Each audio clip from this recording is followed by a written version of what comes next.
পুরীর এক প্রান্তে থাকতেন এক গরিব ভক্ত। তার সম্পত্তি কিছুই ছিল না, শুধু ছিল ভগবান জগন্নাথের প্রতি অটুট বিশ্বাস আর গভীর ভালোবাসা।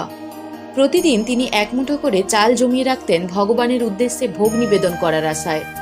বহুদিন ধরে তিনি সঞ্চয় করছিলেন কিছু চাল, আর একদিন মনে মনে বললেন, আজ আমি আমার প্রাণাধিক প্রভু জগন্নাথকে ভোগ নিবেদন করব। এই বলে তিনি ভোগের জন্য ভাত রান্না করলেন। সে ভাতটুকু পাতলা কাপড়ে করে রেখে দিয়েছিলেন মন্দিরের পাশে একটি ছোট ঝোপে, কারণ মন্দিরে গরিবদের ঢোকার অধিকার তখন ছিল না। সেদিনই রাজপ্রাসাদে রাজা বিশাল আয়োজন করেছিলেন ভোগের। 56 রকমের পদ, সুগন্ধে ভরা সমস্ত মন্দির। কিন্তু সন্ধ্যাবেলায় রাজা এক স্বপ্ন দেখলেন।